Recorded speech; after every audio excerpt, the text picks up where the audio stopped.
Mr. President, Secretary General, Excellencies, ladies and gentlemen, I'm honored to address the United Nations General Assembly once again. I congratulate His Excellency Mr. Volkan Bozkır on his election as the President of the 75th session of the General Assembly. We also appreciate the skillful leadership of the outgoing President, His Excellency Tijani Mohammad Bande, especially during the COVID-19 crisis. We commend the leadership of the Secretary General in these extremely turbulent times. Mr. President, since my government assumed office, our consistent effort has been to fundamentally transform Pakistan. We envisage Naya Pakistan to be modeled on the principles of the state of Medina, established by Holy Prophet Muhammad sallallahu alaihi wasallam.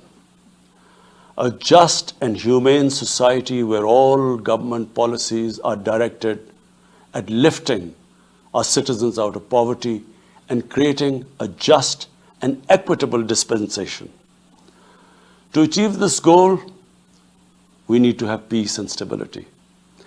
Thus, our foreign policy aims to have peace with our neighbors and settle disputes through dialogue. Mr. President, the 75th anniversary of the United Nations is an extremely important milestone, as this is the only body in the world that can help us achieve our goals of peace and stability in our neighborhood. This is also time for us to reflect whether, as the United Nations, we have been able to realize the promise we collectively made to our peoples. Today, the foundations of the world order, non-use of or threat of unilateral force, self-determination of peoples, the sovereign equality and territorial integrity of states, non-interference in their internal affairs, international cooperation, all these ideals are being systematically eroded. International agreements are being flouted and set aside. Renewed great power rivalries are leading to a new arms race. Conflicts are proliferating and intensifying. Military occupation, illegal annexations are suppressing the rights of human beings to self-determination. According to the respected professor Noam Chomsky, mankind is at even a greater risk than it was before the First and Second World Wars in the last century. And this is because of the threat, increased threat of nuclear war, climate change, and sadly the rise of authoritarian regimes. We must come together to prevent such a catastrophe. We believe that the driving force in international relations must be cooperation in accordance with the principles of international law and not confrontation and force. We all must emphatically reaffirm our support for multilateralism. Mr. President, the COVID-19 pandemic has illustrated the oneness of humanity. In our interconnected world, no one is safe unless everyone is safe. Locking down to control the pandemic has triggered the worst recession since the Great Recession in the last century. This has hit the poorest countries the hardest, as well as the poor in all the countries. In Pakistan, we realized very early on that if we imposed a strict lockdown, the type that several affluent countries had imposed, we would have more people dying of hunger than the virus. Therefore, we adopted a policy of smart lockdown. While concentrating on the hotspots, the virus hotspots, we opened up our agriculture sector immediately, and then followed it up by the construction sector, which employed most of the people. At the same time, and this is despite financial constraints, my government deployed $8 billion, unprecedented amount for our health services, plus support the poorest and most vulnerable households with direct cash payments through SR's program, and then subsidies to the small businesses. Even though our smart lockdown was heavily criticized in the beginning, but thanks to the Almighty Allah's grace, we have not only managed to control the virus, stabilize our economy, but most importantly, we have been able to protect the poorest segment of the society from the worst fallout of the lockdown. Today, Pakistan's response is cited among the success stories in controlling and responding to the pandemic. However, we are still not out of the woods, like no country is out of the woods today. But Mr. President, it was obvious from the outset that developing countries would need fiscal space to respond to and recover from the COVID crisis. Debt relief is one of the best ways to create that fiscal space for developing countries. Therefore, in early April, I called for a global initiative on debt relief. We appreciate the G20's official debt suspension initiative and the emergency and rapid financing offered by the IMF, World Bank, Asian Development Bank, and UN agencies. This, however, is not going to be enough. The IMF has estimated that developing countries will need over $2.5 trillion to respond and recover from the crisis. The official debt suspension will need to be extended and expanded. Additional debt relief measures will also be needed. Development banks should ensure adequate financial inflows. Rich countries have generated over $10 trillion to finance their own response and recovery. They should support the creation of at least $500 billion in new special drawing rights for the developing world. Mr. President, in my address to the General Assembly last year, I had highlighted the tremendous damage that illicit financial flows from developing countries to rich countries and to offshore tax havens cause. This leads to the impoverishment of the developing nations. Money that could be used towards human development is siphoned off by corrupt elites. The loss of foreign exchange causes currency depreciation. That in turn leads to inflation and poverty. The quest for getting back these stolen resources is nearly impossible, given the cumbersome procedures. Moreover, the powerful money launderers have access to the best lawyers. And sadly, because they are the beneficiaries, there is a lack of political will in the rich countries to curb this criminal activity. Mr. President, if this phenomena is unaddressed, it will continue to accentuate the inequality between the rich and the poor nations, and eventually will spark off a bigger global crisis, a far bigger global crisis than the present migration issue poses. The rich states cannot hold forth on human rights and justice when they provide sanctuary to money launderers, to their looted wealth. There are robust anti-money laundering and anti-terror financing regimes. I call upon this Assembly to take the lead in efforts to build a global framework to stem the illicit financial flows and ensure speedy repatriation of stolen wealth. It is important to realize that the aid that flows from rich countries to the developing world is minuscule compared to the massive outflows by our corrupt elites. Mr. President, this year, I must again reiterate the threat posed to mankind due to climate change. Unprecedented fires in Australia, Siberia, California, Brazil unprecedented floodings in various parts of the world, record temperatures, even in the Arctic Circle. This should make all of us worried for our future generations. Commitments made through the Paris agreements must be fulfilled. In particular, the commitment to mobilize $100 billion annually as climate finance. Pakistan's contribution to carbon emissions is minimal, but it is one of those countries most affected by climate change.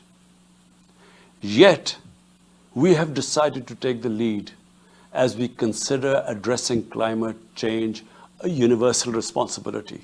We have launched an extremely ambitious program to plant 10 billion trees in the next 3 years as a contribution to mitigating the effects of climate change. Mr. President, the pandemic was an opportunity to bring humanity together.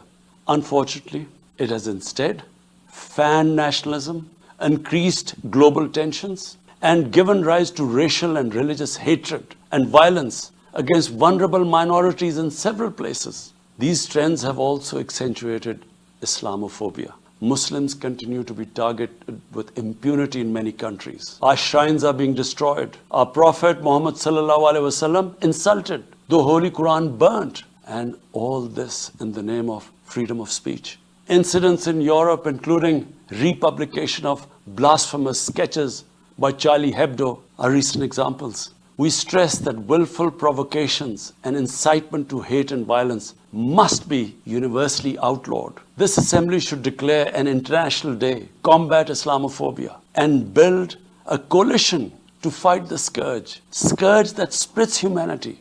The one country in the world today where I'm sad to say the state sponsors Islamophobia, and that is India. The reason behind this is the RSS ideology that unfortunately rules India today. This extremist ideology was founded in the 1920s. The RSS founding fathers were inspired by the Nazis, and they adopted their concepts of racial purity and supremacy. While the Nazis' hate was directed at the Jews, the RSS directs it towards the Muslims and to a lesser extent, the Christians. They believe that India is exclusively for Hindus and others are not equal citizens. The secularism of Gandhi and Nehru has been replaced by the dream of creating a Hindu Rashtra by subjugating, even cleansing India's 200 million Muslims and other minorities. In 1992, the RSS destroyed the Babri Masjid. In 2002, some 2,000 Muslims were slaughtered in Gujarat,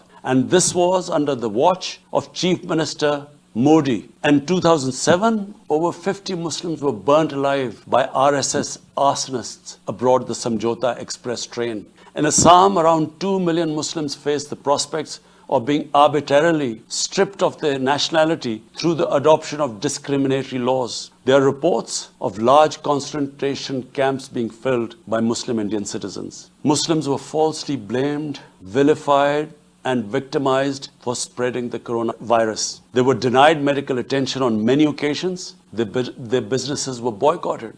Cow vigilantes attack and kill Muslims with impunity. Last February, Muslims faced targeted killings with police complicity in New Delhi. Mass registrations in the past have often been a precursor to genocide. For example, the Nuremberg laws in Germany in 1935, and then in 1982 in Myanmar. The Hindutva ideology is said to marginalize almost 300 million human beings, Muslims, Christians, and Sikhs. This is unprecedented in history, and this does not augur well for the future of India. As we all know that marginalization of human beings leads to their radicalization. For over 72 years, against the wishes of the Kashmiri people, and in blatant violation of the resolutions of the Security Council, India has illegally occupied Jammu and Kashmir, and indeed its own commitments to the people of Kashmir. On 5th August last year, India illegally and unilaterally sought to change the status of the occupied territories and deployed additional troops, bringing the total number to 900,000, to impose a military siege on 8 million Kashmiris. All Kashmiri political leaders were incarcerated. About 13,000 Kashmiri youth were abducted and thousands tortured. A complete curfew was imposed. accompanied by a total communications blackout. Indian occupation forces have used brute force, including pellet guns against peaceful protesters, imposed collective punishments, including the destruction of entire neighborhoods, and extrajudicially murdered hundreds of innocent young Kashmiris in fake encounters, refusing even to hand over their bodies for burial. The Kashmiri media and those daring to raise their voice are being systematically harassed and intimidated through the use of draconian laws. All of this is well documented in the reports of the United Nations High Commissioner for Human Rights, communications from the Special Rapporteurs of Human Rights Council, statements from human rights and civil society organizations. The international community must investigate these grave violations and prosecute the Indian civil and military personnel involved in state terrorism and serious crimes against humanity being perpetrated, I'm sad to say, with complete impunity. The objective of this brutal campaign is to impose what the RSS BJP regime has itself called the final solution for Jammu and Kashmir. To this end, the military siege is being followed by moves to change the demographic structure of the occupied territory. This is an attempt to obliterate the distinct Kashmiri identity in order to effect the outcome of a plebiscite envisaged in the UN Security Council resolutions. This action is in violation of the UN Charter, Council resolutions, and international law, particularly the Fourth Geneva Convention. Changing demographic structure of occupied territory is a war crime. The brave Kashmiri people will never submit to Indian occupation and oppression. Their struggle is indigenous. They are fighting for a just cause, and generation after generation have laid down their lives to rid themselves of Indian occupation. The government and people of Pakistan are committed to standing by and supporting the Kashmiri brothers and sisters in the legitimate struggle for self-determination in order to divert attention from its illegal actions and atrocities in Indian-occupied Jammu and Kashmir. India is playing a dangerous game of upping the military ante against Pakistan in a nuclearized environment. Despite constant Indian provocations and ceasefire violations along the line of control and the working boundary, targeting innocent civilians, Pakistan has exercised maximum restraint. We have consistently sensitized the world community about a false flag operation and another ill-conceived misadventure by India. My parents, Mr. President, were born in the colonial India, and I was the first generation that grew up in an independent Pakistan. I want to make it clear that any attempt by the fascist, totalitarian, RSS-led Indian government to aggress against Pakistan will be met by a nation that will fight for its freedom to the end. And there will be no durable peace and stability in South Asia until the Jammu and Kashmir dispute is resolved on the basis of international legitimacy. Kashmir has been rightly described as a nuclear flashpoint. The Security Council must prevent a disaster conflict and secure the implementation of its own resolutions, as it did in the case of East Timor. The Council has considered the situation in Jammu and Kashmir 3 times in the past year. It must take appropriate enforcement actions. It must also take steps to protect the Kashmiris from an impending genocide by India. Pakistan has always called for a peaceful solution. To this end, India must ascend. To reach this end, India must rescind the measures it has instituted since 5th August 2019, end its military siege and other gross human rights violations, and agree to resolve the Jammu and Kashmir dispute in accordance with the relevant UN Security Council resolutions, and of course, the wishes of the people of Kashmir. Pakistan's desire for peace in our region is also manifest in our efforts to promote a political solution in Afghanistan. I have consistently maintained over the past 2 decades that there is no military solution to the conflict in Afghanistan. The only way forward was and is a political settlement, which involves the full spectrum of Afghanistan's political actors. Pakistan fully facilitated the process that culminated in the US-Taliban peace agreement on 29 February 2020.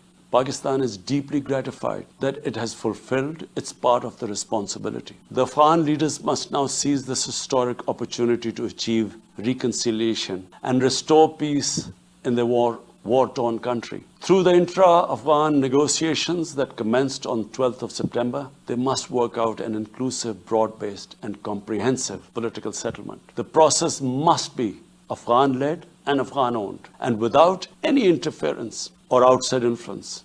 Early return of Afghan refugees must be part of this political solution. After almost 2 decades of war, it is imperative not to allow spoilers within and outside Afghanistan to subvert the peace process. Peace and stability in Afghanistan will open new opportunities for development and regional connectivity.